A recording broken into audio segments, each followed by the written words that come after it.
से तुमको अभी तक इस जड़ता की ममता से लोग हट नहीं पाए। तभी अंत में कलयुग जा रहा, सतयुग आ रहा। कलयुग जाने के वक्त में अपना परिचय दे रहा, सारे धर्म स्थलों में ताले लगवा दिए। ये कभी हुआ था इस भारत भूमि पर? ये काम कभी नहीं। ये है कलयुग जाने का प्रमाण। वो जा रहा है, ऐसे काम कर रहा जो कभी हुए नहीं थे। सारे धर्म स्थलों में ताले लगते।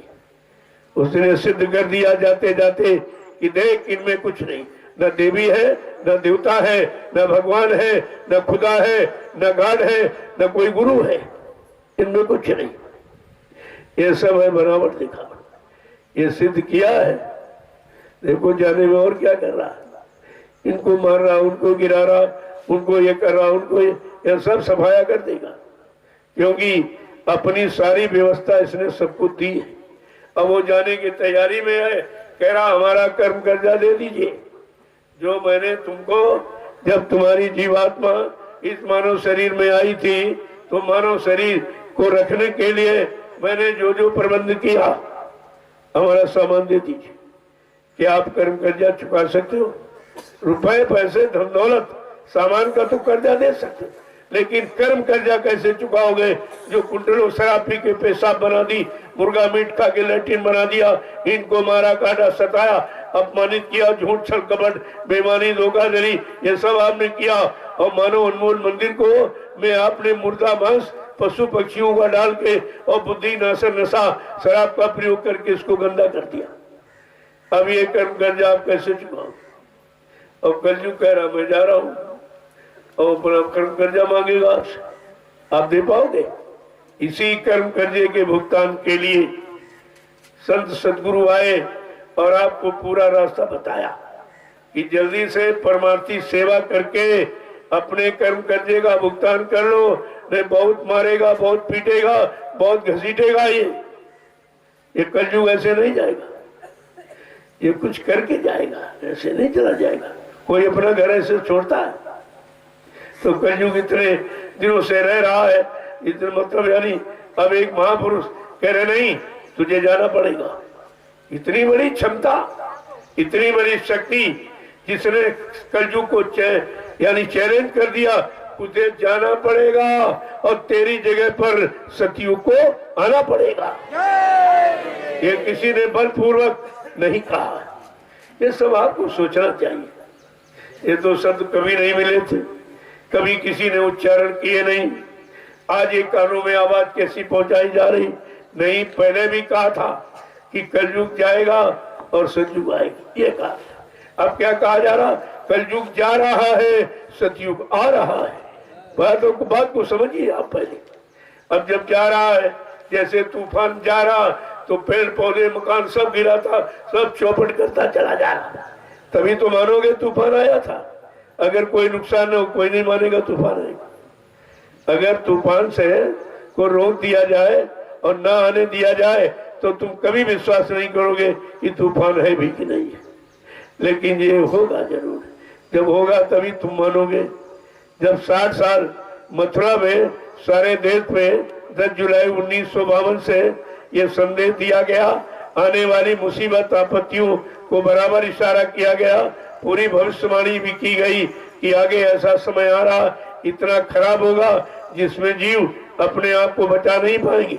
तुम सब हंसी मजाक समझे और कहा बाबा जी तो पागल हो गए, पता नहीं क्या क्या कहते।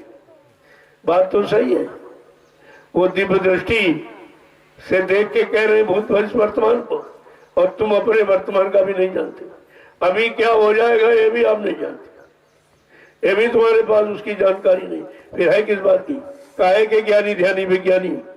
तुम्हारा विज्ञान दुर्घटना को बता सकता है लेकिन रोक नहीं सकता। मैंने लोगों से पूछा, कहा विज्ञान देखो बता रहा है अब तूफान आने वाला। हमने जब विज्ञान जान गया तूफान आने वाला और तूफान से नुकसान होगा, तो तूफान को रोक क्यों नहीं देता? कहना ये नहीं कर सकता, ये काम नहीं कर सकता। इसलिए संतों का विज्ञान कितना विलक्षण अद्वितीय है कि आने वाले समय को वह रोक सकते हैं, पहले बताते। जब नहीं मानोगे तो हट जाते, हट जाएंगे तो जरूर घटना घटित हो जाएगी। तो आपने उनको हटाया, मजबूर किया, ऐसे नहीं हटे, गए कहीं नहीं है, ऐसे हटे नहीं है, लेकिन अपना काम कर रहे। पहले भी काम करते थे, आज भी काम कर रहे, लेकिन तुमने पहले भी नहीं पहचाना और आज भी नहीं पहचान सकते। लेकिन जब काम हो जाएगा तब तुम पहचानोगे, फिर तुम्हारा इतिहास में नाम क्या होगा। अरे भाई, काम करोगे तभी तो नाम होगा, तभी को लिखा जाएगा, कहा जाएगा नहीं नहीं इन्होंने समय के पहले ये अच्छा किया, ये अच्छा किया, बच्चों को मान लिया और भजन किया, ध्यान किया, सुमरन किया और सबकी सेवा की और परमार्थी सेवा करके सबको लाभ दिया और अपने को भी लाभ प्राप्त किया। यही तो जानकारी थी। किसने समझा है? किसी ने। अब देख ली मुसीबत आ गई, तो तुम्हारा विज्ञान बता सकता है लेकिन उसको रोक नहीं सकता, ये ताकत उसमें नहीं। ये संतों का विशिष्ट विज्ञान है जो कितने साल पहले बताया गया और अभी तक रोके रहे उसको नहीं। और कहा है भविष्य वक्ताओं, तुम विश्व पटल पर भविष्यवाणी सोच समझ के करना, ये परिवर्तन का वक्त है। जो परिवर्तन करने आया है वो भूमिका अपने अनुसार बनाएगा, तुम्हारी सबकी भविष्यवाणियों को रुकवा दिया जाएगा। आज तक किसी के भी सिद्ध नहीं हुई, जितने भविष्यवक्ताओं ने भविष्यवाणी की अभी उनकी सिद्ध नहीं, रुकवा दिया गया है। आगे आने वाले समय में उनको भी सिद्ध किया जाएगा ताकि उनका कोई अपमान न हो, लेकिन काम वो नहीं कर सकते। वो नहीं बता सकते कैसा आएगा, कितना खराब आएगा, कितने करोड़ जीवों को ले जाएगा, ये समय इस घड़ी को नहीं बता सकते। और बाबा जी ने सब बताया, प्रजा बहुत मरेगी जग में, लाशें सड़े पड़ेगी घर में, उठाने वाले मिले न यार, जमाना बदलेगा।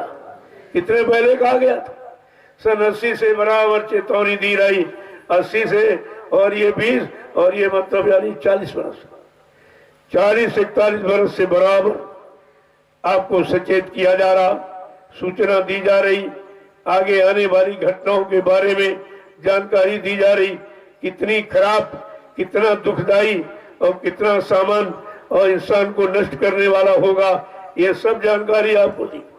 लेकिन आपने कुछ समझा ही नहीं। कहा था बच्चा, अन्न और दवाओं की कमी पड़ेगी, पेड़ों की पत्ती तुम्हें ढूंढे न मिलेगी, ऐसा आएगा तेरे कर्मों का नजारा, और सुनते तो जाओ संदेशा हमारा। लेकिन कौन माना? किसी ने संदेशा को किसी ने माना? सबने शंका संदेह भूल भ्रम पैदा करके रखा और आ गई मुसीबत। अब ये किसी की बस की बात है। कोई इंसानी शकल इन आपदा मुसीबतों से आपको बचा नहीं सकता। ये कोई उपचार नहीं है, ये है प्राकृतिक प्रकोप। आपने कुदरत को नाराज किया। बाबा जी ने कहा था, आपने अपने कार्य कारनामों से मारकाट, हिंसा, चोरी, डकैती, कत्ल, बलात्कार, इससे आपने कुदरत को नाराज कर दिया। अब कुदरत की नाराजगी, उसको खुश करने का तुम्हारे पास तो कोई तरीका नहीं। इंसान के पास कुदरत को खुश करने का कोई तरीका नहीं। कुदरत को खुश करने का तरीका संत महात्माओं के पास, उनका सीधा संबंध कुदरत से होता है। तो उन्होंने कहा था, अरे भाई रुक जाओ रुक जाओ। कुदरत से कहा, हाथ जोड़ के प्रार्थना किया कि नहीं नहीं अभी रुक जाइए, मैं अपने भक्तों को सारे हिंदुस्तान में शाकाहार का संदेश दिए भेज रहा हूं। जब दुनिया के लोग मेरे शाकाहारी संदेश को न सुने, न माने, न अपनाए, तो फिर तुम्हारी समझ में जो है वो करना। मैं उस समय कुछ नहीं कहूंगा, अपना हाथ खींच लूंगा। अब वो आ गई बात सामने। जब महापुरुषों ने हाथ खींच लिया, तुरंत उसने हमला कर दिया। पहले तो अभी तो चेतावनी दी है, उसकी एक छोटी सी चेतावनी में करोड़ों चले गए धक्के में। जिसको बाबा जी ने बहुत पहले कहा था कि कुदरत नाराज हो गई, उसके एक लपड़ थप्पड़, एक छोटे डंडे में 20 करोड़ का वारा हो जाएगा और आप उस समय कुछ नहीं कर सकते।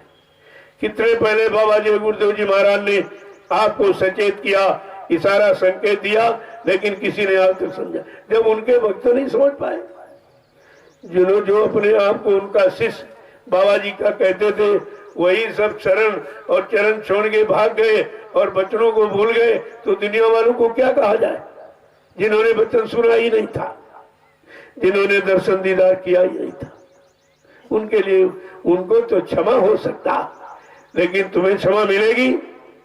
तुम तो शिष्य बने और सत्संग सुना और सेवा किया और दिया, लेकिन फिर आप इतनी बड़ी भूल करके शरण छोड़ के भाग क्यों गए? अगर अपनी जगह बने रहते तो तुम क्षमा भी मिल जाती और आगे लाभ पाने के अधिकारी बन जाते, क्योंकि उनका वादा था कि पड़े रहो दरबार में, धक्का धनी के खाओ, कबहू दीन दयाल के भनक पड़ेगी कान। तुम दरबार में पड़े रहना, खड़े रहना, अड़े रहना, लेकिन हमने आपने गुरु के आदेश को भुला दिया, उनके बचनों को भुला दिया। न कोई खड़ा रहा, न पड़ा रहा, न अड़ा रहा, ये सब के सब भाग खड़े, सब भाग गए। कोई इधर चला गया, कोई उधर चला गया, उधर चला। जब आपने शरण छोड़ दिए, वचन भूल गए, तो दया दी जाए तो किसमें दी जाए? अरे पात्र होगा और पात्र में पात्रता होगी तभी वस्तु परोसी जाती, ऐसे नहीं। तुमने तो कुछ नहीं किया और किया कर सब बेकार, और फिर तुम वही चले गए हो जहां से गुरु ने सत्संग सुना कर हमें आपको निकाल कर सही सच्चे रास्ते पर खड़ा किया था, और काल ने धक्का मारा और फिर तुमको वहीं पर ढकेल दिया। अब फिर सब सारे के सारे फिर वहां पहुंच गए, उसी में फंस गए। और गुरु को जो आपने दिया था दान सेवा भाव से, उसी में फंस गए। जो तुमने सेवा दी थी 60 वर्ष गुरु के हाथ में पकड़ाई आपने, उस सेवा का इन दोनों ने बंदर बांट कर दिया, दोनों ने बंदर बांट कर दिया। जिस सेवा के लिए बाबा जी ने क्या कहा था, तुम्हारी ये सेवा जो दे रहे हो, हाथ में पकड़ा रहे हो बच्चा, इसी सेवा से मैं मथुरा में एक विश्वविद्यालय का निर्माण करूंगा जिसमें गरीबों के बच्चे मुफ्त शिक्षा पाएंगे। कितना बड़ा काम होना था, तुमने क्या किया? तुम्हारी सेवा कहाँ लग गई? क्या इस काम में लगी है? तो उस सेवा के बारे में आपने उनसे कहा क्यों नहीं? उन दोनों से कहो, पूछो कि हमने 60 साल गुरु के हाथ में सेवा पकड़ाई, वो सेवा का क्या हुआ? गुरु ने कहा था मैं इसी सेवा से मथुरा में विश्वविद्यालय का निर्माण करूंगा जिसमें यानी मुफ्त गरीबों के बच्चे मुफ्त शिक्षा पाएंगे। तुमने कितना बड़े उपकार का हमको रोक दिया और सब उड़ा दिया, तुम्हारी सेवा का सब उड़ा दिया। अपने उसी अपनी व्यक्तिगत भोगों की इच्छा पूरी करने में सब खर्च कर दिया, कुछ नहीं बचा। और कहा था तुमने जो सेवा दी है, इसी सेवा से मैं मथुरा में ये धर्मादा चिकित्सालय का निर्माण करूंगा। जो लोग दवा से ठीक नहीं हुए, मैं उनको दुआ से ठीक करूंगा। ये सब कहां चला गया? ये गुरु के वचन याद रखे। तुम गुरुमुख हो, तुम गुरु के शिष्य या भक्त प्रेमी कभी कहलाओगे? तुम्हारा कहलाने का अधिकार खत्म हो गया। कुछ नहीं किया तुमने कुछ किया ही नहीं, और अभी सेवा दे रहे। पिछली सेवा का हिसाब नहीं मांगा कि जो 60 साल दी गई वो सेवा कहां गई, और फिर भी दे रहे हो। अरे सेवा देना बुरा नहीं है, लेकिन कम से कम ये तो पूछो कि हमारी सेवा का तुम उपयोग कहाँ कर रहे हो? कौन सा समाज की सेवा में, कौन सा गरीबों की सेवा में, कौन सा भूखे नंगे यानी अपाहिज लोगों की सेवा में खर्च हो रहा, आपको ही बताना चाहिए और पूछना चाहिए, लेकिन कुछ नहीं। अभी सेवा बनाओ, सेवा दो, सेवा दो, कोई नहीं पूछ रहा। साहब बिल्कुल आंख के अंधे, कान के बहरे और बुद्धि के पागल ये कुछ ही नहीं समझ पाए हैं और न समझ पाएंगे। ये तो बात आपको समझनी पड़ेगी। समय किसी को माफ नहीं करेगा। मनुष्य बलि नहीं होते हैं, समय हो तो बलवान, और भिल्लन लूटी गोपिका वही अर्जुन हुई बात। इतना बड़ा प्रमाण है ये, तो तुम क्या कर सकते? तुम्हारे बस का क्या है? जो जो कहा, वादा किया, इन दोनों ने उसकी पूर्ति नहीं होने दी, और सारी सेवाएं प्रेमियों की इन्होंने बंदर बांट कर दी और अपने निजी सुख में ऐशो आराम में खर्च कर दी। जब मथुरा में इन्होंने प्रचार किया, बाबा जी शरीर छोड़ के चले गए। बड़े ध्यान से सुनिए, इन्हीं ने प्रचार किया, केवल 5 व्यक्तियों ने। इन्होंने संगठन किया कि ऐसा प्रचार करो, क्योंकि बाबा जी बीमार हैं, तो लोग मान लेंगे हाँ हो गया भाई, खत्म हो गए होंगे। तो फट से कह दिया बाबा जी बीमार। और बाबा जी ने कहा बच्चा मुझे तो कोई बीमारी नहीं है, मैं तो स्वस्थ हूँ। तो क्या कहते, नहीं नहीं आपको बीमारी है, आपको अस्पताल में भर्ती होने की जरूरत। कल क्यों? कहा तुम बीमार हो, कल कोई बीमारी नहीं।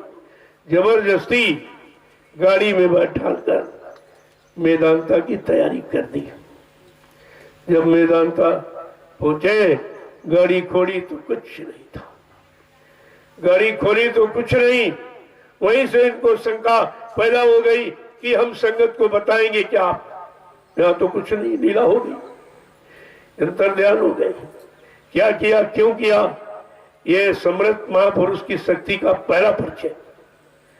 फिर उन्होंने कहा मैंने तो ये संगत को बताया कि बाबा जी बीमार हैं, उनको बीमारी इलाज कराने के लिए मैं मेदांता हॉस्पिटल गुड़गांव हरियाणा लिए जा रहा हूँ, और यहाँ तो ये बीच में क्या हो गया, कहाँ चली गई, क्या हो गया?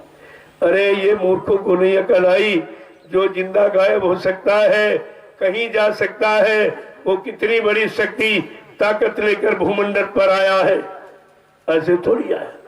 बस वहीं से इनको शंका हो गई हम संगत को बताएंगे क्या। बस वहीं से इन्होंने अपना आर्टिफिशियल सब काम शुरू कर दिया और 6 लाख रुपए खर्च करके और एक यानी पुतला बनवाया। पुतला बना कर ले आए, करने लगे। पहले तो ये कहा बाबा जी बीमार है, डॉक्टरों ने कह दिया कि 60% आराम हो गया, आप लोग जल्दी से स्वास्थ्य सेवा बढ़ा के दो। तो प्रेमियों ने अपने गुरु के स्वास्थ्य के लिए 4-4, 5-5, 6-6 अंकों की सेवा दी। बहुत लूट लिया, यानी भर लिया।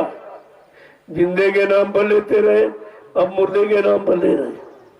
वो दोनों तरह से आपको लूट रहे। लेकिन तुम्हारे तो परमात्मा ने आंख दी है, कान दी है, बुद्धि दिया, क्या तुम कुछ विचार नहीं कर सकते हो?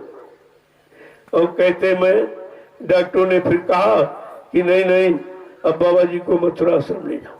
देखिए नाटक किस तरह का, चलो इनको मथुरा आश्रम ले जाओ। और कई लोगों ने कहा कि मैं दोपहर 2 बजे बाबा जी को मथुरा आश्रम ले आया जिंदा। जब जिंदा थे तो कमरे में बंद करके ताला डाल के क्यों रखा? पहली ये बात, जब जिंदे थे तो तुमने ताला डाल के कमरे में क्यों बंद किया? बाबा जी किसी दूसरे के मकान में थे या कहीं भाग जाते अपने आश्रम में अपने गुरु परिवार के बीच, फिर आपने ताला डाल के क्यों रखा? ये पहला प्रश्न है। यहीं से सारी हकीकत खुल गई, सारी जालसाजी इनकी ओपन हो गई।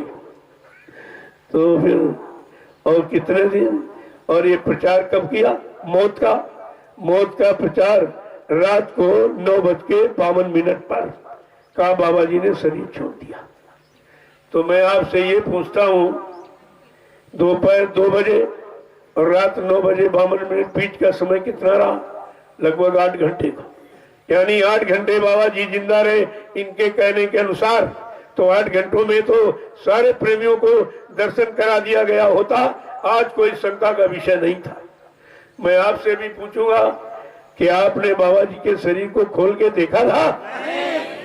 क्या इन लोगों ने किसी को दिखाया? सारे हिंदुस्तान के प्रेमियों से मैंने 9 बरस यही पूछा है, क्या तुमने बाबा जी के शरीर को मथुरा में खोल के देखा था या किसी ने तुम्हें दिखाया? कहते कुछ नहीं। फिर तुम्हारी आंखें कहाँ चली, कान बुद्धि तुम्हारी कहाँ चली गई, शिष्यता और ये सब तुम्हारी कहाँ चली गई गुरु के प्रति? कुछ नहीं। और जब जाना कि लोग मांग करने लगे कि दिखाइए दिखाइए, जो समय पुतले जलाने का निश्चित किया उसके 2-2.5 घंटे पहले ही आग लगा के नामो निशान मिटा दिया। क्या पुतला जलाने से क्या व्यक्ति समाप्त हो जाएगा? ये तो अपमान करने का तरीका है।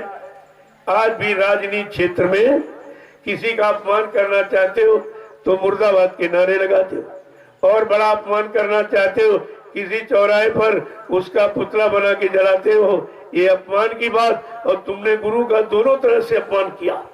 मुर्दे का प्रचार भी किया है और पुतला दिखाकर अपमानित भी किया। तुमने कुछ बाकी रखा? ये गुरु का अपमान, और तुम इतने लोग सब सुनते रहे, कोई बोला नहीं। किसी ने कुछ कहा नहीं। तुम्हारी भक्ति, तुम्हारा गुरु के प्रति प्रेम, आस्था, विश्वास कहां चला गया? आगे आने वाले समय में तुम कुछ कह सकोगे? सब के सब दोषी हो।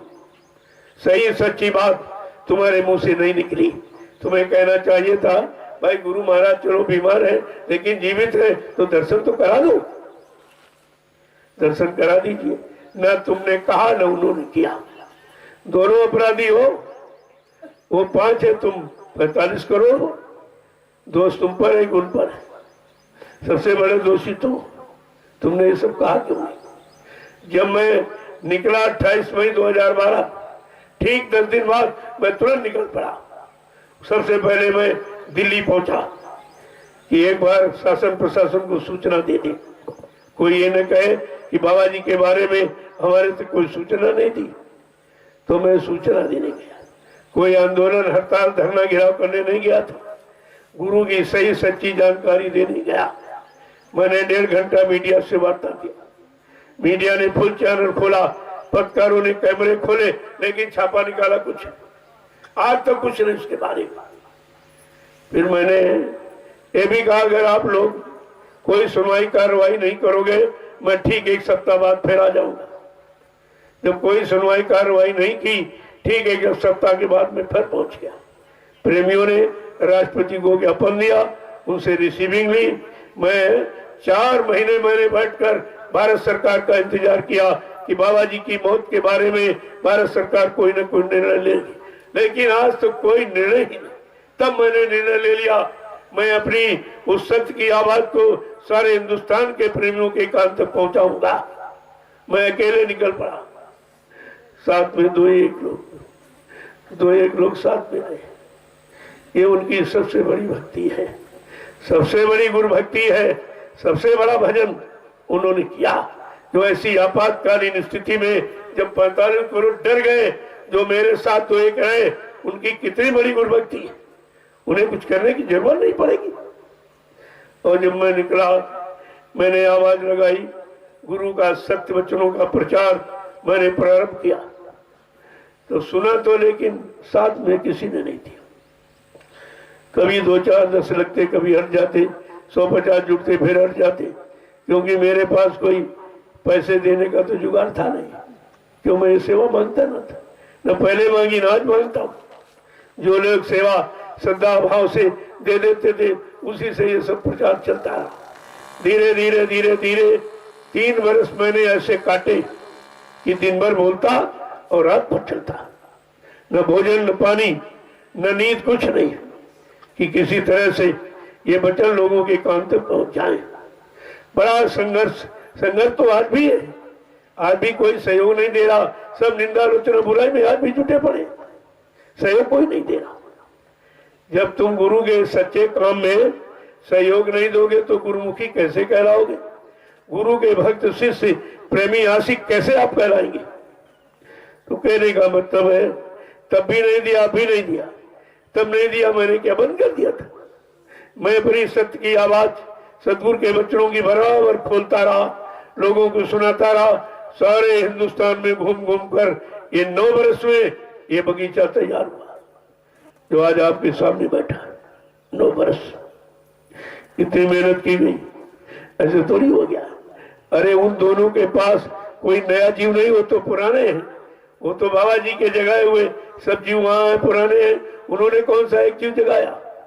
और मैंने ये मेहनत करके कितने लोगों को वापस ले आए कि नहीं, सत्य पकड़ो और सत्य रास्ते को पकड़ो और अपने सच्चित आनंद को प्राप्त करो। अपने सच्चे देश सतलोक सच का नाना विधान पहुंच चलो। मैंने वहां की तैयारी की बात की। मैंने यहाँ के लिए कुछ नहीं कहा, न कोई रुपया, न पैसा, न मान सम्मान, न कोई पद। मैंने कभी इसकी इच्छा जाहिर नहीं की और न लोगों से इसके बारे में कहा, और आज भी नहीं कह रहा हूं, आज भी नहीं कह रहा। लेकिन सत्य सत्य ही होता है, सत्य की विजय होती है। सत्य को कोई पराजित नहीं कर सकता। आप देख लीजिए, धीरे धीरे ये नैमिषारण्य की भूमि सबको बुला लेगी। अभी तो एक ही चुटकुला कुदरत ने छेड़ा है, सब भौकला गए, सब भक्कड़े हुए। आज यहाँ देख रहे हैं कि संसार में, समाज परिवार में तो रोक टोक लगी कि 10 आदमी एक साथ नहीं बैठेगा। इतना भय व्याप्त, लेकिन यहाँ निर्भय। क्यों? ये 88,000 ऋषियों की तपोभूमि, मेरा इसमें कुछ नहीं है, ना मैं कुछ अपनी तरफ से कह रहा हूं। मैं तो उस भूमि की प्रशंसा और उस तपोभूमि का लाभ लोगों को बता रहा हूं, जो रामचरितमानस में लिखा। तीर्थ पर नैमिष विख्याता, अति पुरीत साधक सुखदाता। ये तीर्थों का तीर्थ, तीर्थों का राजा नैमिषारण्य पावन पुनीत है। यहाँ जब किसी के संत के साधक आएंगे, नाम की साधना करेंगे, उनको सच्ची सुख शांति मिलेगी, लाभ उनको मिलेगा। ये रामचरितमानस नहीं कहा कि पंडा पुजारियों को लाभ मिल जाए। कितने गांव बस गए, लेकिन इस लाभ से कितनी दूर बैठे। कितने शहर कस्बे बस गए, लेकिन इस अध्यापी, इस तपोभूमि के लाभ से वंचित है। उनको मालूम नहीं है, अगर रामचरितमानस को पढ़ लेते तो इस भूमि का लाभ आप सब प्राप्त कर लेते। लेकिन जब तुमने उसको नहीं पढ़ा तो तुम्हारी बात कैसे मानोगे? लेकिन मानो न मानो, हम अपनी बात कहते रहेंगे। मैं वो जानता हूं कि आप नहीं मानोगे, लेकिन मैं बताऊंगा जरूर, क्यों? मेरा फर्ज है, मेरा कर्तव्य है, मेरी ड्यूटी है, मैं उस काम को बराबर करूंगा। जय गुरुदेव, जय गुरुदेव, जय गुरुदेव। नाम किसका? प्रभु का। जय गुरुदेव। नाम किसका? प्रभु का। प्रभु का प्यारा नाम। खड़े हो जाइए। तो अभी नहीं खड़े हो पा रहे हो, इतनी सुस्ती है। उतनी देर है जितनी देर में तुम खड़े हो रहे हो, बाकी देर और कुछ नहीं। तुम जल्दी से खड़े हो जाओ और काम के लिए चल पड़ो, तो तुम्हारा काम कितनी जल्दी हो जाए। लेकिन जब तक खड़े नहीं होगे, चलोगे नहीं, तो तुम कैसे वहां पहुंचोगे? चलना तो जरूरी है। अब दोनों तरफ, इधर भौतिक जगत में, उधर आध्यात्मिक जगत में, दोनों में आपको चलना है और दोनों में चल के काम करना है। यही तो बात समझनी है कि परिवार, समाज, देश में कैसे रहे, और इसी में समय बचाकर अपने असली घर जाने की तैयारी कर ले। जय गुरुदेव, जय गुरुदेव, जय गुरुदेव। नाम किसका? प्रभु का। जय गुरुदेव। नाम किसका? प्रभु का। प्रभु का प्यारा नाम। जय गुरुदेव। जोर से बोले, जय गुरुदेव। सब मिल बोलो, जय गुरुदेव। बोलना होगा, जय गुरुदेव। अभी से बोलो। जय गुरुदेव। दुख दर्द हरेंगे, जय गुरुदेव। सब कष्ट मिटेंगे, जय गुरुदेव। सुख शांति भी देंगे। जय गुरुदेव। सबके दाता, जय गुरुदेव। सबके मालिक, जय गुरुदेव। प्रेम से बोलो। जय गुरुदेव। ये नाम नहीं इंसान का, ये नाम है प्रभु का। ये काम नहीं इंसान का। ये काम है प्रभु का। देखो नाम कितना बलपूर्वक कह रहा, मैं वो काम करूंगा जो सतयुग त्रेता द्वापर के नाम ने नहीं किया। कलयुग का जगाया संत महात्मा फकीरों का, ये जय गुरुदेव नाम प्रभु का, ये प्रभु करेगा। प्रभु की सारी सत्ता है। प्रभु किसी न किसी के नाम से तो आता ही है, और उसी नाम से काम करता, उसी नाम से इतिहास लिखा जाता, उसी नाम से लोगों को लाभ दिलाता। तो ये तो जानकारी आपको रखनी चाहिए थी। आज कलयुग का जगाया संत महात्माओं के द्वारा ये सबकी सुख शांति देने वाला, सारी बीमारी महामारी खत्म करने वाला, सबको सच्ची सुख शांति देने वाला, न्याय सुरक्षा रोजी रोटी महंगाई को घटाकर सबको काम देने वाला, इतना बड़ा नाम, इतनी बड़ी महिमा। अब जो भी काम होगा जय गुरुदेव नाम से, किसी नाम से नहीं।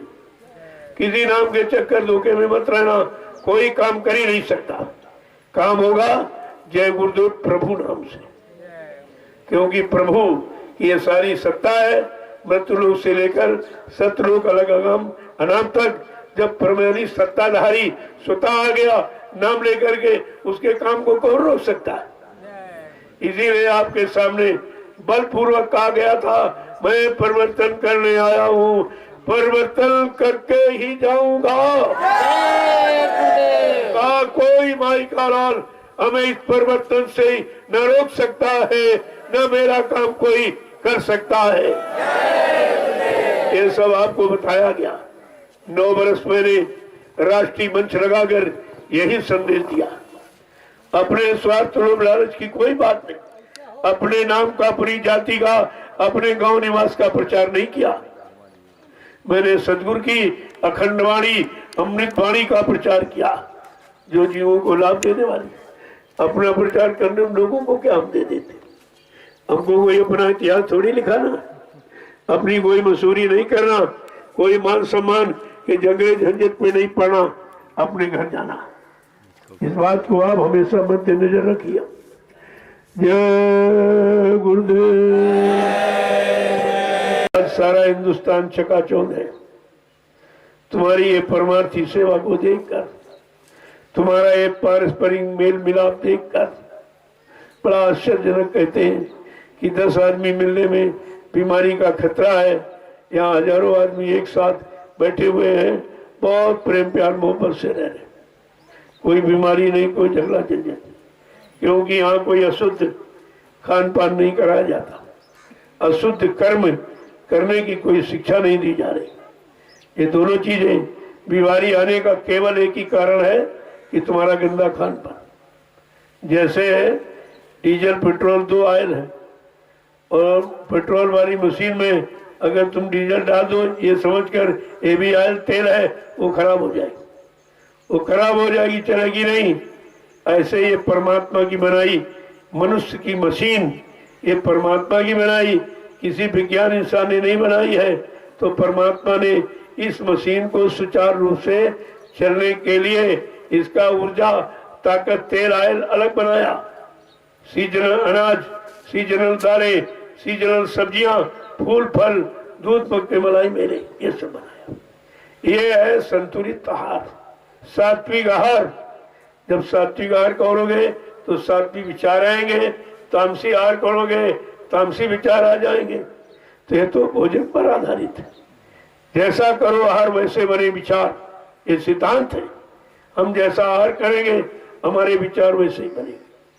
तो जब विचारों का जन्म आहार से होता है तो अपने विचार शुद्धिकरण के लिए आप संतुलित आहार, शाकाहार और शुद्ध आहार का प्रयोग क्यों नहीं करती?